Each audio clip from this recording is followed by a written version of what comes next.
இப்போ இருக்கும்போதே ஒரு வேலை கொடுக்குறாரு. இவர் ஆட்சிக்கு வந்தாருன்னா எப்படியும் 3 வேலை எங்களுக்கு. சரி, ஆனா இன்னும் அதிகமா பண்ணுவாரு.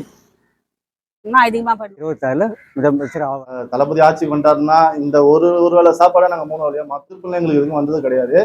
எதிர்ப்பு வந்தாலும் நாங்கள் எதிர்த்து நிற்க நாங்கள் தயாராக இருக்கோம். மக்களுக்கு சரியான ஒரு தலைவர் கிடையாது. அந்த ஒரு முன்னோடியாக தான் தலைவர் வந்து ஒரு நல்ல சம்பளத்தை விட்டு அந்த படத்தை விட்டு மக்களுக்காக அரசியல் இறங்கியிருக்கு. தடுங்கல் பண்றது அவங்க ஒரு பயம். எங்க விஜய் வந்து பேசிட்டு மக்கள் வந்து கவர் பண்ண போறான்னு சொல்லிட்டு ஒரு பயத்தினாலதான் அவங்க பண்றாங்க. தாவேக்கான பயம். அந்த பயத்தினாலதான் ஒரு நெருக்கடியும் கொடுத்துட்டு இது வரைக்கும் நாங்க எந்த ஒரு சேதாரமும் அந்த பாற்படத்துல நாங்க பண்ணல. அது ஒரு ஆளுங்கட்சி பண்ணி கூட அதை நியூஸா ஸ்ப்ரெட் பண்ணி எங்க தலைவர் பேர் கெடுக்கலாம் கூட பண்ணிருக்கோம். சரி, வந்து ஆட்சிக்கு வந்துட்டாங்கன்னா இது டெய்லி காலை உணவுன்றது வந்து டெய்லி 3 வேலையை கூட நான் எங்களால பண்ண முடியும். தளபதி வந்து ஆட்சிக்கு வந்தாருன்னா இன்னும் நல்லது செய்வாரு அப்படின்னு சொல்றேன். அவருக்கு தான் போடுவோம். நாங்க தாய் குளத்தை ஓட்டெல்லாம் அவருக்கு போற சோத்துக்கு நாங்க நன்றியோட வேலை பார்ப்போம். எங்களுக்கு அன்றாடம் நல்ல வயிற்றுக்கு சோறு போடுறாரு. ஆனா ஆண்டும் போது அவருக்கு தான் ஓட்டு, அவர் தான் வரணும்.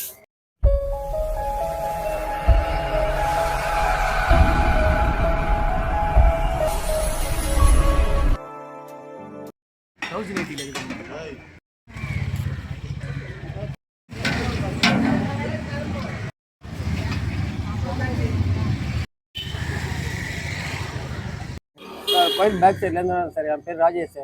அப்பசாமி கோயில் தெருவில் இது டிஃபன் சாப்பிட வரோம். நாங்கள் வேலை இருந்தால் வேலைக்கு போயிடுவோம், வேலை இல்லைனா இங்கே வருவோம். ஆனால் நல்லா இது பண்ணுறாங்க, எந்த குறையும் கிடையாது.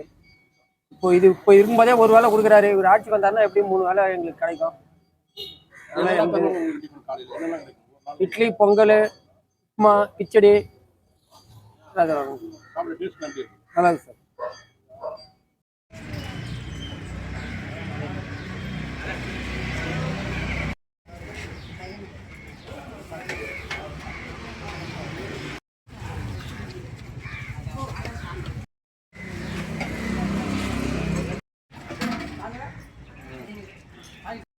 என் பேர் சித்ரா. நான் அப்பர் சாமி நகர்ல இருக்கிறேன். விஜய் மன்றத்துல தினையும் சாப்பாடு போடுறாங்க. அவர் போடுறது சாப்பாடெல்லாம் நல்லா இருக்கு. ஒரு நாளைக்கு இட்லி போடுறாரு, ஒரு நாளைக்கு பொங்கல் போடுறாங்க, ஒரு நாளைக்கு சாம்பார் சாப்பாடு, அது மாதிரி மாத்தி மாத்தி போடுறாங்க. நான் கொஞ்சம் பக்கத்துல தான் இருக்கேன், வரமாட்டான். இப்போ வந்து வர ஆரம்பிச்சு இதுல வந்து ஒரு 3-4 மாசமா சாப்பிட்டு கிடக்கேன் நான். இது ரொம்ப நாளா போட்டிருக்காங்க.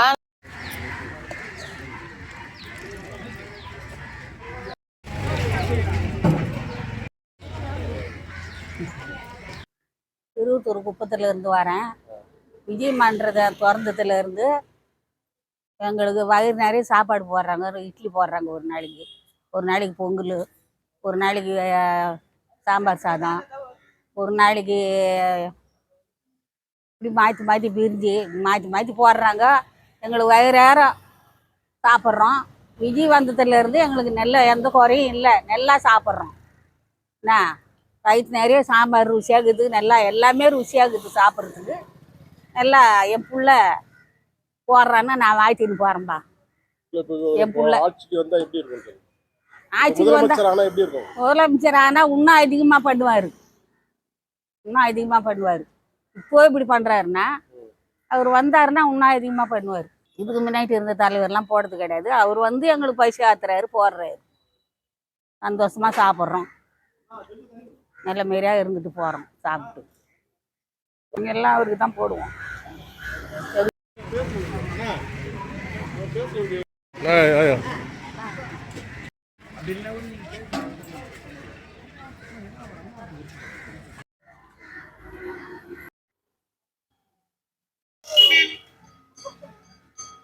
நான் டைல்ஸ் கடையில் வேலை செய்கிறேங்க ஐயா. நான் வந்து இங்கே சாப்பாடு கூட வழி கிடையாது. அதில் போய் டிஃபன் போனால் கூட 30 ரூபா இல்லை 50 ரூபா ஆகும். எனக்கு வந்து இந்த விஜய் மன்ற சார்பில் டெய்லிக்கு டிஃபன் கொடுக்குறாங்க. 2026 முதலமைச்சர் ஆவார்.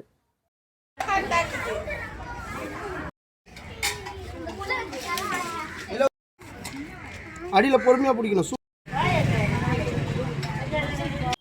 600 நாட்களுக்கு மேலே ரன்னிங் ஆகிட்டு இருக்கு. இங்கே வந்து வயசானவங்க, பாட்டி, தாத்தா, அண்ணன், தம்பி, ஸ்கூல் போகிறவங்க எல்லாரும் வந்து சாப்பிட்றாங்க. சாப்பிட்றதும் இல்லாமல் விஜய் சாரை வந்து வாழ்த்திட்டு போகிறாங்க. என் பையன் மாதிரி, என் தம்பி மாதிரி, அண்ணன் மாதிரி இந்த அளவுக்கு உணவு கொடுக்குறாங்க அப்படின்னு சொல்லிட்டு வாழ்த்திட்டு போகிறாங்க. வீட்டில் உணவு இல்லாதவங்க கஷ்டப்படுறவங்க கூட இங்கே வந்து சாப்பிட்டுட்டு போகிறாங்க. எல்லாம் டிஃபன் பாக்ஸில் கட்டிட்டும் போகிறாங்க, ஸ்கூலுக்கு வேலைக்குன்ற மாதிரி கட்டிட்டு போகிறாங்க. கட்டிட்டு போகிறாங்க. அது மட்டும் இல்லாமல் விஜய் சாரை வந்து வாழ்த்திட்டும் போகிறாங்க. வாழ்த்திட்டு போகிறது இல்லாமல் இதுவே வந்து எங்கள் தளபதி சாரே வந்து ஆட்சிக்கு வந்துட்டாங்கன்னா இது டெய்லி காலை உணவுன்றது வந்து டெய்லி 3 வேளையாக கூட எங்களால் பண்ண முடியும். எல்லாரும் ஒன்று சேர்ந்து டெய்லி 3 வேளையாக கூட எங்களால் உணவு அளிக்க முடியும்.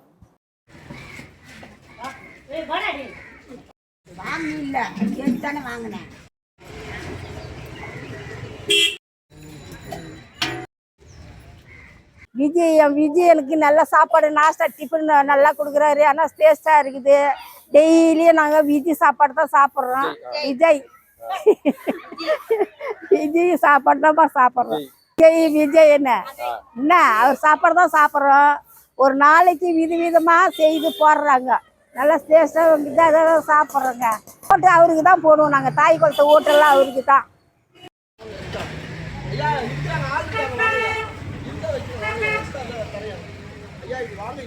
விஜய் தம்பிக்கு நன்றி. எங்களுக்கு எல்லாருக்கும் சாப்பாடு போடுறதுக்கு நன்றி. விஜய் எங்கள் ஓட்டு விஜய்க்கு தான் போடுவோம். அவர் போடுற சோத்துக்கு நாங்கள் நன்றியோட வேலை பார்ப்போம். முதலமைச்சரானா 3 வேளை சாப்பாடு போடுவார். வர தம்பிங்களுக்கெல்லாம் எங்களுக்கு நல்லா சலுகை கொடுத்து எங்களுக்கு லைனில் நிற்க வச்சு சாப்பாடு போடுறாரு. எங்களுக்கு அது போதும். எங்கள் ஓட்டு விஜய்க்கு தான்.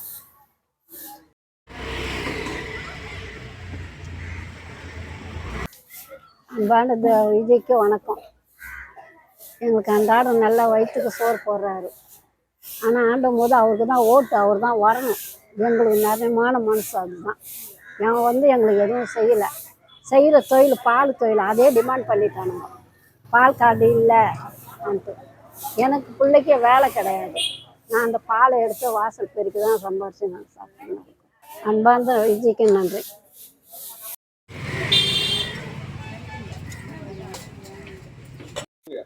அவர் ரொம்ப நல்லவர் விஜய். அவர் தினமும் எங்களுக்கு சாப்பாடு ஒரு நாளைக்கு ஒரு ஐட்டம் சாப்பாடு போட்டு எங்களை நல்ல திருப்திப்படுத்தார். ஹோட்டலுக்கு போகிறதுக்கு நம்மளால் முடியாது. வீட்லேயே சௌகரியம் இல்லை, ரொம்ப கஷ்டமாக இருக்குது. அதனால் எனக்கு விஜய் தம்பி போகிறது ரொம்ப நல்லா இருக்குது. ரொம்ப சந்தோஷம். என் ஓட்டெல்லாம் விஜய்க்கு தான்.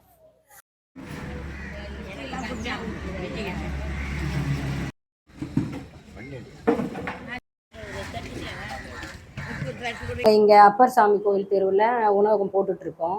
உணவு சாப்பிட்றவங்க எல்லாருமே வந்து எங்களை மனசார வந்து வாழ்த்துறாங்க.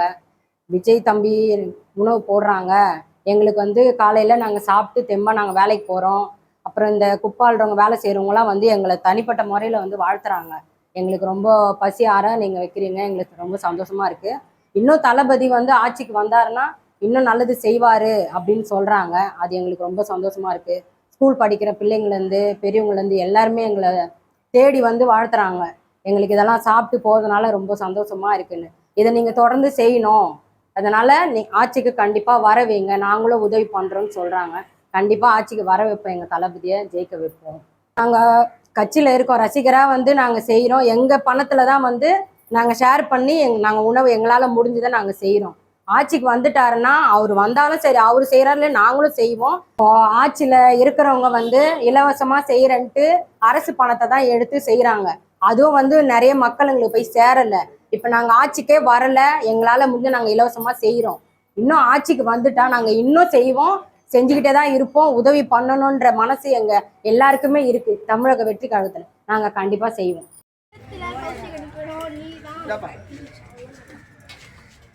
வணக்கம். என் பேர் குணா. நான் வந்து திருவள்ளூர் தொகுதியில் வந்து தமிழக வெற்றி கழகத்தில் திருவள்ளூர் தென்கிழக்கு மாவட்டமாக பொருளாளராக இருக்கேன்.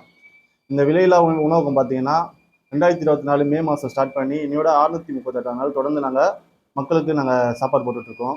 இந்த காலை உணவு பார்த்தீங்கன்னா டெய்லி வந்து ஒரு 100 பேர்கிட்ட பயனடைகிறாங்க. டெய்லி பார்த்தீங்கன்னா இட்லி, பொங்கல், பூரி இந்த மாதிரி வெரைட்டி ரைஸ் தான் நாங்கள் போட்டுட்ருக்கோம். இதுக்கு வந்து யார் ஸ்பான்சர் பார்த்தீங்கன்னா வாரத்தில் திங்கள்லேருந்து சனிக்கிழமை வரைக்கும் போட்டுட்ருக்கோம். திங்கள்லேருந்து சனிக்கிழமை போட்டுட்ருக்கோம். அதே பார்த்து டெய்லி பார்த்தீங்கன்னா ஒரு நாள் ஸ்பான்சர் வட்டத்தில் தொகுதியில் பகுதியில் இருக்கவங்க மாவட்டத்தில் இருக்கவங்க ஒரு நாள் ஸ்பான்சர் பண்ணுறாங்க. அந்த ஸ்பான்சரை வச்சு தான் நாங்கள் டெய்லி சாப்பாடு போட்டுட்ருக்கோம். கண்டிப்பாக தளபதி ஆட்சிக்கு வந்துட்டாருன்னா இந்த ஒரு வேளை சாப்பாடை நாங்கள் 3 வேளையாக மாற்றுவோம். விஜய் வந்து அரசியல் வராத முன்னாடியே சாப்பாடு அரசியலுக்கு வரதுக்கு முன்னாடி நீங்க வருவார்னு நினைச்சு இதுக்காக போட்டீங்களா சும்மா சாதாரணமாவே பண்ணுறீங்களா? அப்படிலாம் கிடையாது. நாங்கள் இயக்கத்துல இருந்து மக்களுக்கு பணி செஞ்சுட்டு தான் வரோம்.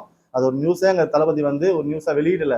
எல்லா இஷ்யூலையுமே எங்கள் தளபதி வந்து இன்வால்வ் ஆயிருக்காரு. அது ஒரு நியூஸாக ஸ்ப்ரெட் நாங்கள் பண்ணல. எங்களுக்கு வந்து அரசியல் வந்து தளபதி இப்போதான் முடிவெடுத்தாரு. எதனாலனா மக்களுக்கு சரியான ஒரு தலைவர் கிடையாது. அந்த ஒரு முன்னோடியாக தான் தலைவர் வந்து ஒரு நல்ல சம்பளத்தை விட்டு அந்த படத்தை விட்டு மக்களுக்காக அரசியல் இறங்கியிருக்காரு. இந்த சாப்பாடு திட்டம் வந்து நாங்கள் இயக்கத்துல இருந்தே போட்டுட்டு இருக்கோம். விஜய் அவர்கள் மீது தொடர்ந்து ஆளுங்கட்சி சார்ந்த பிரமுகர்கள் வந்து வீட்டிலே இருந்தாலும் அரசியல் செய்யறாரு, வீட்டை விட்டு வெளில வர சொல்லுங்க, வீட்டை விட்டு வெளில வர சொல்லுங்க சொல்லிட்டே இருக்காங்க. அதுக்கே அவருக்கு வாழ முடியும் மௌனமா இருக்கிறதா பேசி சொல்லலாம் இல்லையா? பதில் இருக்கு, பதில் கொடுத்துட்டு தானே இருக்காரு. பதில் கொடுக்காம கிடையாது. எல்லா பதிலும் கொடுத்துட்டு தான் இருக்காரு. இன்னும் வெளியே வரல. ஏன் வெளியே வரலன்னு சொல்றீங்க? கட்சி ஆரம்பிச்சு அவர் நீங்க பொது இடத்துல எத்தனை இடத்துல சார் பாத்தீங்க? பொது இடத்துல எத்தனை பேர் பார்த்தோன்னா இப்ப எல்லாம் பேசிட்டு தானே இருக்கு. நீங்களே பாக்குறீங்களா? ஒரு தடவை அவர் வந்து பேசும்போதும் அது ஒரு இஷ்யூவா தான் போகுது. அதே மாதிரி எங்க கட்சி சம்பந்தப்பட்ட விஷயம் நாங்க பேசும்போதுதான் ஆப்போசிட் கட்சிக்காரன் வந்து அந்த வேலையை பாக்குறான். ஒரு திட்டமும் ஒரு மக்களை போய் பார்க்கறது, அவங்க குறை தீர்க்கிறது நாங்க கேட்கறதும் சரி, அந்த திட்டத்தை நாங்க சொன்னோம்னா அது ஆப்போசிட் கட்சிக்காரன் அந்த வழியை போய் பண்றான். அதனால ஒரு பயத்தினாலதான் அவங்க போய் பண்றாங்க. 30 நிமிஷத்துல பேசி முடிச்சுட்டு போயிடாரு, வெயில கூட ரொம்ப நிக்க மாட்டாரு, இல்லாட்டி மக்களுக்கு வந்து செய்வாரு.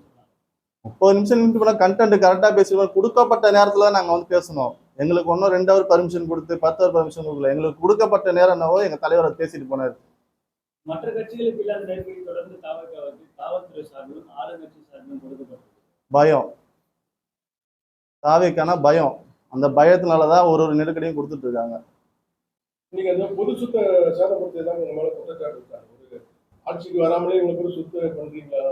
ஒரு பராட்டனா அமைதியா பண்ணிட்டு போறதுக்காக உங்க தலைவர் என்ன சொல்லியிருக்காரு? பொதுவா பாத்தீங்கன்னா அவ்வளவு சேதப்படுத்திருக்கீங்க. பாத்தீங்கன்னா உங்களுக்கே தெரியும். ஸ்டீல் பைப்பு கூட உடைச்சிருக்கீங்க. அது பொறுத்த எடுத்து அந்த இடமே ஒரு போர்க்களம் போல காணப்பட்டது.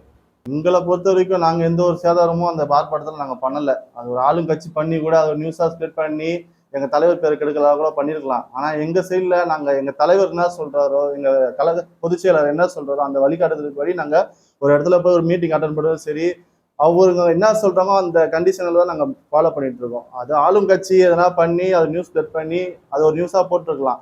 அந்த நியூஸா போட்டதை கூட எங்க தலைவர் என்ன பண்ணாரு, எங்க தலைவர் நிர்வாகி கிட்ட சொல்லி அதை சரி செய்யணும்னு உடனே நியூஸ் கொடுத்தாரு. குறிப்பிட்டு மக்கள் பிரச்சனை என்னன்னா சரி, மக்களை சந்திக்கிறது சரி, ஏதாச்சும் விஷயம் பேசிட்டே இருக்கணும். ஏதோ ஒரு பிரச்சனை நடக்கும்போது வெளில வராரு, பாக்குறாரு, போயிடாரு. இது எப்படி சார் மக்கள்? அதாவது எங்க தலைவர் சொல்லியிருக்காரு, விஜய்ன்றது நான் மட்டும் கிடையாது, என் நிர்வாகி எல்லாருக்குமே விஜய் தான். எல்லாருமே மக்களை போய் நாங்கள் பார்த்துட்டு தான் இருக்கோம். அது எல்லாருக்குமே ஒரு நியூஸாக போயிட்டு தான் இருக்கு. எல்லா மக்களையுமே டெய்லி போய் பார்த்து அவங்க குறை இல்லாத அந்த குறைகளை நாங்கள் தீர்த்துட்டு இருக்கோம். எங்கள் திருவத்தூர் தொகுதியில் எங்கள் ஆர்கே மணி மாவட்ட செயலர் அவருக்கு ஆணைக்கினங்க மக்களை போய் டெய்லி நாங்கள் சந்திச்சுட்டு அவங்க குறைகளை என்ன பிரச்சனையோ, ஒரு ஒரு மெடிக்கல் செலவு அவங்க பிரச்சனையோ அந்த மெடிக்கல் செலவு பண்ணிட்டு இருக்கோம். ஒரு கல்யாணத்தில் எதனா சீர்வரிசை என்ன பண்ண முடியல, அவங்களுக்கு சீர்வரிசை பண்ணிட்டு இருக்கோம். அவங்களுக்கு என்ன ஹெல்ப்போ அந்த ஹெல்ப்பை நாங்கள் பண்ணிட்டு இருக்கோம். மக்களுக்கு கண்டிப்பா மக்கள் எல்லாருமே விஜய் வந்து 2026 முதல்ல கண்டிப்பா மக்கள் மனசுல பதிஞ்சிருக்கு. நடிகர்னு இல்ல, ஒரு மாற்றம் வேணும். விஜயகாந்த் ஒரு நல்ல ஒரு தலைவரா இருந்தார் கட்சிக்கு, அவரை வளர விடல. அவரு இந்த மாதிரிதான் வளர விடாம அவரை இது பண்ணாங்க. ஒரு மாற்றம் வேணும்ல, மக்கள் மத்தியில ஒரு மாற்றம் வேணும். எவ்வளவு நாளதான் டிஎம்கே ஏடிஎம்கே ஆளும் கட்சி ஆண்டு இருப்பாங்க. ஒரு புது தலைவர் வரணும், மக்களுக்கு ஒரு மாற்றம் வரணும்ல. சீமான் வந்து அவர் பேசினே இருப்பாரு, ஆப்போசிட்டால பேசுவாரு. ஆனா அவர் லாஸ்ட் வரைக்கும் அவர் முன்னேறதுக்கான வழியை பார்க்க மாட்டாரு. சீமான் பொறுத்த வரைக்கும் அந்த இதுதான். சரிங்களா? நீங்க ஆட்சிக்கு வந்தால் மறுபடியும் இந்த பழைய அரசியல்வாதி மாதிரியே மாறிக்கலாம். இப்ப விஜய் நடிகராகவே இருப்பாரா, அரசியல்வாதியாக மாறிடுவாரா? கண்டிப்பா. இப்போ அவ்வளவு 250 கோடி விட்டுட்டு வராரு மக்களுக்காக. கண்டிப்பா நடிக்கலாம் போக மாட்டாரு. மக்களுக்கான பணி நடிகராக இருந்து என்னென்ன செய்யறாரோ அதே போல இருப்பாரா, அரசியல்வாதியாவே மாறிடுவாரா? கண்டிப்பா மாறிடுவாரா? அந்த மாதிரி மாறுவாரு எங்க தலைவர் கிடையாது. மக்களுக்கான பணியை எனக்கு என்னவோ கண்டிப்பா செஞ்சு கொடுப்பாரு. மக்கள் குறைய தீர்ப்பாரு. மெயினா பெண்களுக்கு பாதுகாப்பு இருக்கும். எங்க கட்சியில பெண்களுக்கு பாதுகாப்பு இருக்கும். இல்லையா சார், இப்போ உங்க கட்சியை விட்டு ஒரு உறுப்பினர் ஒருத்தவங்க விலகி இருக்காங்க, வைஷ்ணவி இருக்காங்க. அவங்கள வந்து ஆபாசமாக வந்து விமர்சிக்கிறதும், அவங்களுடைய புகைப்படங்களாக ஆபாசமா சித்தரிச்சு போடுறது, இந்த மாதிரி விஷயங்கள்லாம் செய்யறாங்கன்னு சொல்லிட்டு இடையில விஜய் மீது அவங்க வந்து புகார் கொடுத்துருக்காங்க. ஸோ இந்த மாதிரி செயல்ல தாவேக்காவினர் ஈடுபடலாமா? இது தாவேக்கா கூட நீங்க சொல்றீங்க. ஆனா அவங்க வைஷ்ணவின்ற அவங்க அம்மா வந்து டிஎம்கேல இருக்காங்க. அவங்க எந்த ரூபத்துல தாவேக்கா உள்ள வந்தாங்களோ, எந்த ரூபத்துல வெளியே போனாங்களோ எல்லாம் நீங்க பாத்துட்டு இருந்தீங்க. நியூஸ் ஹவுஸ் பெட்டாய் எல்லாம் அப்பெல்லாம் தளபதி விஜய் தலைவர் மேல வந்து நீங்க எதுவுமே நீங்க குற்றச்சாட்டு சொல்லல. இப்போ நீங்க எப்படியாவது எங்க கட்சியை நீங்க உடைக்கணும், எப்பயாவது எங்க தலைவர் பேர்ல நீங்க கலக்க பண்ணணும்னு சொல்லிட்டு ஏதோ ஒரு நியூஸோ நீங்க கொண்டு வரீங்க. ஆனா நீங்க என்ன பண்ணாலும் எங்க தலைவர் ஒன்றும் பண்ண முடியாது. அந்த வைஷ்ணவி மேடம் தயவுசெய்து உங்க அம்மா டிஎம்கேல இருக்காங்க, நீங்க அந்த வேலையை நீங்க டிஎம்கேல போனீங்கன்னா அது டிஎம்கேல மட்டும் பாருங்க, எங்க தலைவரை தொடாதீங்க. நீங்க எப்படி தொட்டாலும் எங்க மகளிர் அணியை வச்சு நம்ம காலி பண்ணுவோம். முடிஞ்சா மோதி பாருங்க எங்கிட்ட வந்து. நீங்களே காலி பண்ணுவோன்ற மிரட்டல் தொனியில தானே பேசுறீங்க. மிரட்டல் கிடையாது. நீங்க சொல்றீங்கல்ல எங்க தலைவரை பத்தி புகார் கொடுத்துருக்கீங்களா, எங்க மகளிர் எனக்கு தெரியும் எங்க தலைவர் எப்படி வழி நடத்துறாருன்னு சொல்லிட்டு எங்க மகளிர் எனக்கு தெரியும். நீங்க என்னதான் எங்க மகளிர் அணிகிட்ட பேசி பாருங்க வந்து. ஓப்பன் ஸ்டாக்லயே எங்க தலைவர் சொல்லிட்டாரு, பிஜேபி கூட கூட்டணி மறைமுக கூட்டணியோ நேர்முக கூட்டணியோ கிடையாதுன்னு சொல்லிட்டு ஒரு நிகழ்ச்சியும் எங்க தலைவர் பதிவு பண்ணிட்டு இருக்காரு. எல்லாருமே கட்சி ஆரம்பிச்சு சொல்றது, கமல்ஹாசன் கூட கட்சி ஆரம்பிச்சு சொன்னாரு. ஆனா இப்ப அதே கட்சியில வந்து கூட்டணி வச்சு அவர் கூட எம்பி ஆகிருக்காருல்ல. நியூஸ்ன்றது ஒரு நியூஸ் இப்ப கூட தான் ஏடிஎம்கே கூட தாவேகா சேர்ந்துச்சு ஒரு நியூஸ் வருது, சீமான் வந்து பிஜேபி பேசுகின்ற நியூஸ் வருது. இதெல்லாம் ஒரு விளம்பரம் தான் பண்றாங்க தவிர அவங்களுக்கு தெரியும் யாராவது போய் கூட்டணி வைக்கணும், யாரா கூட போய் சேர்ந்தா நம்ம கட்சி வளர்க்க முடியும், அவங்களுக்கு தெரியும். இப்போ வரைக்குமே எந்த ஒரு கட்சியோட கூட்டணியுமே எங்க தாவேகா கிடையாது. மெயினா பிஜேபி கூட சத்தியமா எங்க கட்சிக்கு கூட்டணி வைக்காது. சரிங்களா, எங்க தலைவர் பொறுத்த வரைக்கும் யார் வராங்களோ அவங்களோட கூட்டணியா சேர்த்து எங்க தலைவர் ரெடியா இருக்காரு. கண்டிப்பா அதான் ஓப்பனாவே சொல்லிட்டாரு, முதல் வேட்பாளர் எங்க தளபதி விஜய் தான், அவர் தான். சரிங்களா, எங்க கூட்டணி நாங்க யார்ட்டையுமே நாங்க கூட்டணி போக மாட்டோம். வரவங்களா நாங்க கூட்டணிக்கு நாங்க சேர்க்காம இருப்போம், சேர்த்து போனாங்க. நீங்களே பாத்துட்டு இருக்கீங்க, ரொம்ப கேவலமா தான் போயிட்டு இருக்கு ஆட்சி.